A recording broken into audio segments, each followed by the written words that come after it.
എല്ലാവർക്കും നമസ്കാരം. ഈ ഒരു വീഡിയോ സെഷനിൽ ഡിസ്കസ് ചെയ്യുന്നത് elementary concepts of electrical systems, അതിൻ്റെ രണ്ടാമത്തെ മൊഡ്യൂളാണ്. പ്രധാനമായിട്ടും 3 കൺസെപ്റ്റുകളാണ് ഈ ഒരു മൊഡ്യൂളുള്ളത്: electric lamps, electric heating and electrolysis. First one, electric lamps. These are the different electrical lamps. First one, incandescent lamp. Normally പഴയ കാലത്ത് നമ്മുടെ വീടുകളിൽ ഉപയോഗിച്ചിരുന്ന ലാമ്പാണിത്. ഇതിൻ്റെ എല്ലാ പാർട്സും ഒന്ന് നോക്കാം. ഒരു ഗ്ലാസ് ബൾബുണ്ട്, ഇൻസൈഡായിട്ട് ഒരു ടങ്സ്റ്റൺ ഫിലമെൻറ്റ്, ആൻഡ് ആ ഗ്ലാസ്സിനുള്ളിൽ ഒരു ഇനർട്ട് ഗ്യാസ് പ്രൊവൈഡ് ചെയ്തിട്ടുണ്ട്. ഇത് ടങ്സ്റ്റൺ ഫിലമെൻറ്റ്സിലുള്ള കോണ്ടാക്ട് വയേഴ്സ് ആണ്. There is A glass mount support for the tungsten filament. ഇതാണ് സ്ക്രൂ ത്രെഡാണ്. ഇവിടെയാണ് ഇലക്ട്രിക്കൽ കോണ്ടാക്റ്റ് ഇവിടെ ഉണ്ടാവും. അപ്പോൾ ഇതാണ് ഇൻകാൻഡസൻറ്റ് ലാമ്പിൻ്റെ ഫിഗർ എന്ന് പറയുന്നത്. Then that works basically on the principle of incandescent principle. That means light can be generated through heat. ഇവിടെ സംഭവിക്കുന്നത് ടങ്സ്റ്റൺ ഫിലമെൻറ്റ്, ആ ടങ്സ്റ്റൺ ഫിലമെൻറ്റിലേക്ക് ഒരു ഇലക്ട്രിക് സപ്ലൈ കൊടുക്കുമ്പോൾ അത് ഹീറ്റാവും. ആ heat energy is converted into light energy. കൊടുത്തിട്ടുള്ള ഗ്യാസ് എന്ന് പറയുന്നത് ആർഗൺ നൈട്രജനാണ്, to reduce the evaporation of the filament. Second, fluorescent lamp. ഇതാണ് അതിൻ്റെ ഇൻസൈഡ് സ്ട്രക്ചർ. ഇതതിൻ്റെ വർക്കിംഗ് ആണ് രണ്ടാമത്തെ ഫിഗർ കാണിച്ചിട്ടുള്ളത്. ഇൻസൈഡായിട്ട് മെർക്കുറി ആർഗൺ വേപ്പർ ഉണ്ട്. Outside there is a phosphor coating, അതായത് ലൈറ്റ് സിഗ്നൽസ് ട്രാൻസ്മിറ്റ് ചെയ്ത് പുറത്തേക്ക് വരുന്നത് ഈ ഫോസ്ഫർ കോട്ടിങ്ങിൽ തട്ടി സ്പ്രെഡായിട്ടാണ്. This is the contact pins, glass cover. Discuss in detail. Fluorescent lamp is a low pressure mercury vapour lamp. Inside വോൾസിൽ ഫോസ്ഫർ കോട്ടിംഗ് ഉണ്ട്. The tube is filled with a small amount of mercury vapour and a small amount of argon gas. ഇതാണ് അതിൻ്റെ working figure എന്ന് പറയുന്നത്. ഒരു chalk provide ചെയ്തിട്ടുണ്ട്, starter provide ചെയ്തിട്ടുണ്ട്. Both the ends the electrodes are attached. The electrodes are of spiral form. A choke is connected in series with a fluorescent tube filament that provides a voltage impulse. ഒരു high voltage, അതിനെയാണ് voltage impulse എന്ന് പറയുക. Chalk ഈ filament start ചെയ്യാൻ, light start ചെയ്യാനായിട്ടാണ് ഈ high voltage കൊടുക്കുന്നത്. അത് പ്രൊവൈഡ് ചെയ്യുന്നൊരു ചോക്കാണ്. ചോക്ക് എന്ന് പറഞ്ഞാൽ there is nothing but an ഇൻഡക്ടറാണ്. അതുപോലെ തന്നെ the filament is connected to a starter switch, which is a small cathode glow lamp with a bimetallic strip at the electrodes. Then sodium vapor lamp. ഒരു U shaped ആണ് ഈ design എന്ന് പറയുന്നത്. This a double walled vacuum ട്യൂബാണ്. Okay, പിന്നെ working ആണ്. And sodium vapour lamp is defined as a gas discharge lamp that uses sodium to produce light. And combining the characteristics of high intensity discharge and fluorescent lamp. Working principle എന്ന് പറയുന്നത് ഈ lamp ഒരു ആർക്ക് create ചെയ്യും through A gas mixture. Initially ഒരു pink light ആയിരിക്കും, പിന്നെ ആ pink ലൈറ്റിൻ്റെ ലൈറ്റ് മാറി ഒരു ബ്രൈറ്റ് ഓറഞ്ച് ലൈറ്റിലേക്ക് വരും. അതായത് സോഡിയം വേപ്പറൈസ് ചെയ്യുന്ന സമയത്ത് പിങ്കിൽ നിന്ന് നേരെ ഓറഞ്ച് കളറിലേക്ക് അതിൻ്റെ കളർ മാറും. Construction: the lamp has A borosilicate glass outer envelope with an indium oxide coating and a U-shaped arc tube containing sodium and inert gas. Low pressure sodium vaporum high pressure sodium vaporum തമ്മിലുള്ള difference ആണ് ഇവിടെ. Operating pressure low, here it is high. Light output monochromatic yellow, ഇവിടെ golden white or white yellow colour. Efficiency LPSV, low pressure sodium vapor, very high and here it is high. Warm up time slow ആണ്, here it is faster than LPSV. Mercury ഇവിടെ use ഇവിടെ മിനിമലാണ്, ഇവിടെ mercury use ഉണ്ട്. And typical application street light, tunnels, highways. Here it is urban lighting, stadiums and industrial areas. Size and shape long and narrow tubes. Here it is compact arc tube with in and outer bulb. Then light emitting diode or simply it is LEDs. Sorry, light emitting lamp or LED lamps. ഇവിടെ normally L E ഡിയുടെ അതേ പ്രിൻസിപ്പിളാണ് ഇവിടെ, L E D ഡയോഡിൻ്റെ same പ്രിൻസിപ്പിളാണ് ഇവിടെ. അതായത് electron hole recombination നടക്കുമ്പോൾ അത് light ആയിട്ടായിരിക്കും emit ചെയ്യുക. P type layer and N type layer. That is, here it is a recombination that will produce the light. The principle is electroluminescence. That is the emission of light due to the interaction of an electric field with a suitable solid. ഉപയോഗിക്കുന്ന material അനുസരിച്ച് അതിൻ്റെ colour മാറും. Gallium phosphide ആണെങ്കിൽ green or red, gallium arsenide phosphide ആണെങ്കിൽ yellow red, gallium nitrate ആണെങ്കിൽ it is white. Basically ഇവിടെ നടക്കുന്നത് electron hole റീകോമ്പിനേഷനാണ്. DC supply is applied to an LED lamp in forward bias. The majority charge carriers start drifting. That is, the electrons flows toward the positive terminal and holes toward the negative terminal. At the PN junction, there is a recombination of electrons and holes. അവിടെ ഉണ്ടാകുന്ന recombination ഉണ്ടാകുന്ന energy അത് light ആയിട്ടായിരിക്കും emit ചെയ്യുക. Then CFL, compact fluorescent lamp. Here the coating is triphosphor coating, and mercury and argon gas ആണ് അതിന് inside ആയിട്ട് use ചെയ്തിട്ടുള്ളത്. It works on the principle of gas discharge, that is ionization of gas by the electric current. A typical CFL consists of a glass filled tube with 2 electrodes mounted in an end cap. ഒരു glass filled ട്യൂബിൽ 2 electrons mount ചെയ്തിട്ടുണ്ട്. ആ ട്യൂബിൻ്റെ ഉള്ളിലുള്ള mixer എന്ന് പറയുന്നത് argon gas, mercury vapour and liquid mercury at low പ്രഷറാണ്. അതിൻ്റെ ട്യൂബിൻ്റെ ഇൻസൈഡായിട്ട് ഫോസ്ഫറിൻ്റെ കോട്ടിങ്ങും പ്രൊവൈഡ് ചെയ്തിട്ടുണ്ട്. ഒരു ഇലക്ട്രിക് സപ്ലൈ കൊടുക്കുന്ന സമയത്ത് ഒരു ഇലക്ട്രിക് ആർക്ക് അവിടെ ഈ 2 ഇലക്ട്രോഡ് തമ്മിലുണ്ടാവും. Electric arc produces the flow of electrons. Then അതിൻ്റെ ഇലക്ട്രോൺസ് തമ്മിൽ ബൊമ്പാർഡ് ചെയ്യും, കൂട്ടിയിടിക്കും. അപ്പോൾ അത് അൾട്രാ വയലറ്റ് റേഡിയേഷൻ ഉണ്ടാവും. ഈ അൾട്രാ വയലറ്റ് റേഡിയേഷൻ എവിടെയാണ് ഇൻസൈഡ് ചെയ്യുക, ദറ്റ് ഈസ് തട്ടുന്നത് ആ ഔട്ട്സൈഡ് പ്രൊവൈഡ് ചെയ്തിട്ട് ഫോസ്ഫർ കോട്ടിങ് തട്ടുമ്പോൾ ലൈറ്റ് എന്ത് ചെയ്യും, എമിറ്റ് ചെയ്യും. ഇതാണ് അതിൻ്റെ വർക്കിംഗ് പ്രിൻസിപ്പിൾ. എന്താ പറയുന്നത് ഇൻഡക്ഷൻ ലാമ്പ്. ഇൻഡക്ഷൻ ലാമ്പ് എന്ന് പറയുന്നത് ഇലക്ട്രോ മാഗ്നറ്റിക് ഫീൽഡ് അനുസരിച്ച് ഇൻഡക്ഷൻ അനുസരിച്ചിട്ടാണത് ബേസിക്കലി വർക്ക് ചെയ്യുന്നത്. Now moving on to the next topic, electric heating.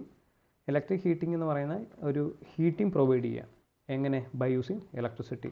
അതിൻ്റെ ആപ്ലിക്കേഷനാണ് ഇവിടെ കൊടുത്തിട്ടുള്ള room heater, immersion heater, hot plates for cooking, electric kettles, electric irons. ഇതൊക്കെ അതിൻ്റെ ആപ്ലിക്കേഷനാണ്. രണ്ടാമത് കൊടുത്തിട്ടുള്ളത് അതിൻ്റെ ഇൻഡസ്ട്രിയൽ ആപ്ലിക്കേഷൻസ് ആണ് ഇലക്ട്രിക്കൽ ഹീറ്റിങ്ങിൻ്റെ. Melting of metals, heat treatment of metals like annealing, tempering, soldering and brazing, moulding of glass, baking of insulators, enameling of copper wires. Now എന്തൊക്കെയാണ് advantage? ഒന്ന് ക്ലീൻലിനെസ്, നോ പൊല്യൂഷൻ, എക്കണോമിക്കലാണ്, ease of control, special heating requirement, higher efficiency, better working conditions, heating of bad conductors, safety and lower attention and maintenance cost. Different methods of heat transfer. 3 രീതിയിലാണ് heat എന്ത് ചെയ്യുന്നത്, transfer ചെയ്യുന്നത്. ഒന്ന് conduction, second convection, 3 radiation. Conduction എന്ന് പറഞ്ഞു കഴിഞ്ഞാൽ transfers heat to the adjacent molecule and so on.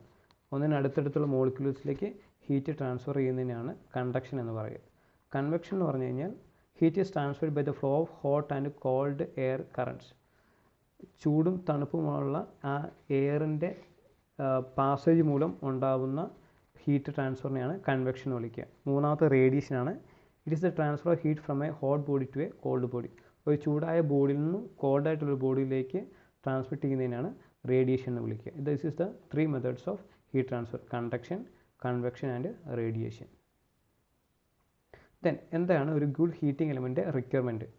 ഒന്ന് high specific resistance ആയിരിക്കണം, ഹൈ മെൽറ്റിംഗ് ടെമ്പറേച്ചർ ആയിരിക്കണം, low temperature coefficient of resistance ആയിരിക്കണം, high oxidising temperature, positive temperature coefficient of resistance, ductile ആയിരിക്കണം, and it should have good mechanical strength. Methods of electric heating 3 methods ആണ് ഉള്ളത് നിങ്ങളുടെ സിലബസിൽ പറയുന്നത്. ഒന്ന് റെസിസ്റ്റൻസ് ഹീറ്റിംഗ്, അതിനെ 2ആയിട്ട് ഡിവൈഡ് ചെയ്യാം. Direct resistance heating, indirect resistance heating. അടുത്തത് direct core type induction heating, and third one is dielectric heating. Direct resistance heating. ഇവിടെ ഒരു ഇലക്ട്രിക് സപ്ലൈ കൊടുക്കുന്നു, അതിനനുസരിച്ച് എന്ത് ചെയ്യുന്നു, ആ റെസിസ്റ്റൻസ് മൂലം ആ ഏത് മെറ്റീരിയലിലേക്കാണോ സപ്ലൈ കൊടുക്കുന്നത് ആ മെറ്റീരിയലിൻ്റെ റെസിസ്റ്റൻസ് മൂലം അവിടെ ഒരു ഹീറ്റ് പ്രൊഡ്യൂസ് ചെയ്യുന്നു. ആ ഹീറ്റിന് പറയുന്ന ഇക്വേഷൻ I²RT എന്നാണ്. I എന്ന് പറയുന്നത് ആ മെറ്റീരിയൽ കൂടെ പാസ് ചെയ്യുന്ന കറണ്ട്, R എന്ന് പറയുന്നത് resistance of the material, and T is the time, എത്ര സമയത്തേക്കാണ് ആ ഇലക്ട്രിക് സപ്ലൈ കൊടുക്കുന്നത് അതിൻ്റെ ടൈമാണ് T എന്ന് പറയുന്നത്. Material to be heated is treated as a resistance and current is passed through it. The charge may be in the form of powder, small solid pieces or liquid. The two electrodes are inserted in the charge and connected to either AC or DC supply. Heat is produced when the current passes through it. Okay, അതായത് ഒരു material, ആ മെറ്റീരിയലാണ് ചൂടാവേണ്ടതെങ്കിൽ, heat ചെയ്യപ്പെടേണ്ടതെങ്കിൽ അതിലേക്കൊരു electric supply കൊടുക്കും. അതിൽ കൂടെ പോകുന്ന current അനുസരിച്ചിട്ട് ഒരു റെസിസ്റ്റൻസ് കാരണം ഹീറ്റ് പ്രൊഡ്യൂസ് ചെയ്യപ്പെടും. Then indirect resistance heating. ഇവിടെ നിങ്ങൾക്കൊരു സിലിണ്ടർ കാണാം. ആ സിലിണ്ടറിന് ഉള്ളിലാണ് ഈ ഹീറ്റിംഗ് കോയിൽ വെച്ചിട്ടുള്ളത്. അതിൻ്റെ ഔട്ട് സൈഡാണ് ചാർജ് വെച്ചിട്ടുള്ളത്. ചാർജ് എന്ന് പറയുന്നതാണ് ഹീറ്റ് ചെയ്യപ്പെടേണ്ട സാധനം. അതെന്താണോ അതിനെയാണ് ചാർജ് എന്ന് വിളിക്കുക. അപ്പോൾ ഇവിടെ ഒരു സിലിണ്ടറിനുള്ളിലാണ് ഈ ഹീറ്റിംഗ് കോയിൽ വെച്ചിട്ടുള്ളത്. ആ ഹീറ്റിംഗ് സിലിണ്ടറിന് പുറത്താണ് ഹീറ്റ് ചെയ്യപ്പെടേണ്ട മെറ്റീരിയൽ വെച്ചിട്ടുള്ളത്. ഓക്കെ, അപ്പോൾ ഇവിടെ ഹീറ്റ് ഇലക്ട്രിക് സപ്ലൈ കൊടുക്കുന്നതനുസരിച്ച് ഈ ഹീറ്റിംഗ് എലമെൻറ്റ് അത് ചൂടാവുകയും ആ ചൂട് ഹീറ്റ് നേരെ ഈ ചാർജിലേക്ക് ട്രാൻസ്ഫർ ചെയ്യപ്പെടുകയാണ് ചെയ്യുന്നത്. In this method of heating, electric current is passed through the resistance element which is placed inside an electric oven. Heat produced is proportional to I²RT, that is losses in the heating element. The heat so produced is delivered to the charge either by radiation or convection. ഈ രണ്ട് മെത്തേഡിൽ കൂടെ ആയിരിക്കും ഈ ചാർജിലേക്ക് heating കോയിലുള്ള heat transfer ചെയ്യപ്പെടുക. Then direct core type induction heating. പേരിൽ നിങ്ങൾക്ക് മനസ്സിലാവും ഇത് ഇലക്ട്രോമാഗ്നറ്റിക് ഇൻഡക്ഷൻ അനുസരിച്ചുള്ള ഹീറ്റിംഗ് ആണ്. സോ ഒരു ട്രാൻസ്ഫോമറിൻ്റെ ഒരു core, one side is provide with a primary winding. Secondary side എന്ന് പറയുന്നതാണ് ഒരു ഹീറ്റിങ്ങിന് വേണ്ടിയിട്ടുള്ള മെറ്റീരിയലും ഒരു ആനുലാർ ഷേപ്പിലുള്ളൊരു ഇത് പ്ലേസ് ചെയ്തിട്ടുള്ളത്. അതിനുള്ളിലേക്കാണ് ചാർജ് എന്ന് പറയുന്നത് എന്താണോ ഹീറ്റ് ചെയ്യപ്പെടേണ്ട എലമെൻറ്റ്, അതാണ് ചാർജ് എന്ന് പറയുന്നത്. The heating process makes use of currents. Primary വൈൻഡിങ്ങിൽ കൊടുക്കുന്ന എനർജി സെക്കൻഡറിയിലേക്ക് ട്രാൻസ്ഫർ ചെയ്യപ്പെടുന്ന ഒരു ഡിവൈസാണ് ട്രാൻസ്ഫോമർ എന്ന് പറയുന്നത്. ഇതേ ഒരു വർക്കിംഗ് പ്രിൻസിപ്പിളാണ് ഇവിടെ ഉപയോഗിക്കുന്നത്. Furnace consist of a circular hearth which contains the charge to be melted in the form of an annular ring. ഒരു ആനുലാർ റിംഗ് ആയിട്ടായിരിക്കും സെക്കൻഡറി സൈഡിൽ കൊടുത്തിട്ടുള്ളത്. അപ്പോൾ അതിലേക്ക് ഒരു പവർ സപ്ലൈ ഇലക്ട്രോമാഗ്നറ്റിക് ഇൻഡക്ഷൻ അനുസരിച്ചിട്ട് പ്രൊഡ്യൂസ് ചെയ്യപ്പെടുകയും അതിലുണ്ടാവുന്ന ചാർജ് ഹീറ്റ് ആവുകയും ചെയ്യുന്നു. This is the principle. Now dielectric heating. എന്താണ് ഡയലക്ട്രിക് എന്ന് നമുക്കറിയാം. ഡയലക്ട്രിക് എന്ന് പറഞ്ഞാൽ that is something related to the capacitor. Capacitor എന്ന് പറഞ്ഞാൽ രണ്ട് പാരലൽ പ്ലേറ്റുകൾ, അതിന് ഇൻസൈഡ് വയ്ക്കുന്ന ഒരു മെറ്റീരിയലിനെയാണ് എന്ത് വിളിക്കുക, ഡയലക്ട്രിക് എന്ന് വിളിക്കുക. അപ്പോൾ ഇവിടെ ഹീറ്റ് ചെയ്യപ്പെടേണ്ട മെറ്റീരിയലാണ് നമ്മൾ ഡയലക്ട്രിക് ആയിട്ട് ഇവിടെ ഉപയോഗിക്കുന്നത്. രണ്ട് പാരലൽ പ്ലേറ്റുകളിലേക്ക് ഒരു ഇലക്ട്രിക് സപ്ലൈ കൊടുക്കുമ്പോൾ ഇൻസൈഡ് കൊടുത്തിട്ടുള്ള ഡയലക്ട്രിക് ഹീറ്റ് ചെയ്യപ്പെടും. And this is the method of dielectric heating. അവിടെ നമുക്ക് വേണ്ടത് ഹൈ ഫ്രീക്വൻസിയാണ്. High frequency it is known high frequency capacity heating and used for heating insulators like wood, plastics, ceramics. ഈ മെറ്റീരിയൽസിനെയൊക്കെ heat ചെയ്യാനായിട്ടാണ് നമ്മൾ ഡയലക്ട്രിക് ഹീറ്റിംഗ് ഉപയോഗിക്കുക. അതായത് ഈ മെറ്റീരിയൽസ് ഒന്നും മറ്റ് ഹീറ്റിംഗ് മെത്തേഡുകൾ വെച്ച് ഉപയോഗിച്ചിട്ട് നമുക്ക് ഹീറ്റ് ചെയ്യാൻ കഴിയുന്നതല്ല. അപ്പോൾ ഇവിടെ നമുക്ക് വേണ്ട ഹൈ ഫ്രീക്വൻസി സപ്ലൈ നമുക്ക് ആവശ്യമുണ്ട്. The apply voltage up to 20 kV. Now what are the advantages? ഇതൊന്ന് നോട്ട് ചെയ്ത് വയ്ക്കുക. Heat is generated, it results in uniform heating ആണ്. Heating becomes faster with the increasing frequency. It is the only method for heating bad conductors of heat. Heating is faster in this method of heating and safe ആയിട്ട് നമുക്കിവിടെ heat ചെയ്യപ്പെടാൻ കഴിയും. Heating can be stopped immediately as when desired. Now the third topic, electrolysis. Electrolysis is the process of using electric current to drive non-spontaneous chemical reaction. And a basic principle എന്ന് പറഞ്ഞാൽ when an electric current is passed through an electrolyte, ions move to the electrodes. ഒരു ഇലക്ട്രോലൈറ്റിലേക്ക് current supply കൊടുക്കുമ്പോൾ ions എന്ത് ചെയ്യാൻ തുടങ്ങും, move ചെയ്യാൻ തുടങ്ങും. The positive ions known as cations move to the negative electrode. The negative ions known as anions move to the positive electrode. ഇതാണ് basically electrolysis എന്ന് പറയുന്നത്. ഇപ്പോൾ ഒരു ബാറ്ററി ഒക്കെ എടുക്കുകയാണെങ്കിൽ അതിന് ഇൻസൈഡ് നടക്കുന്ന പ്രോസസ്സ് ഇലക്ട്രോളിസിസ് ആണ്. Now important Faraday's laws of electrolysis. 2 law ആണുള്ളത്. ഫസ്റ്റ് ലോ പറയുന്നത് the mass of ions liberated at an electrode is directly proportion to the quantity of electricity. ഒരു ഇലക്ട്രോഡിൽ നിന്ന് ജനറേറ്റ് ചെയ്യുന്ന അയോൺസിൻ്റെ മാസ് എന്ന് പറയുന്നത് ക്വാണ്ടിറ്റി ഓഫ് ഇലക്ട്രിസിറ്റിക്ക് ഡയറക്ട്ലി പ്രൊപ്പോർഷണൽ ആയിരിക്കും. അതാണ് ഫസ്റ്റ് ലോ. സെക്കൻഡ് ലോ പറയുന്നത് the masses of ions of different substances liberated by the same quantity of electricity R proportion to their heating equivalent weights. അതായത് different സബ്സ്റ്റൻസിൻ്റെ അയോൺസിൻ്റെ mass എന്ന് പറയുന്നത് is proportional to the chemical equivalent വെയ്റ്റിന് proportional ആയിരിക്കും. Applications of electrolysis on the electroplating, extraction of metals, purification of metals, electrolytic production of chemicals, electrolysis of water and battery charge. Thank you.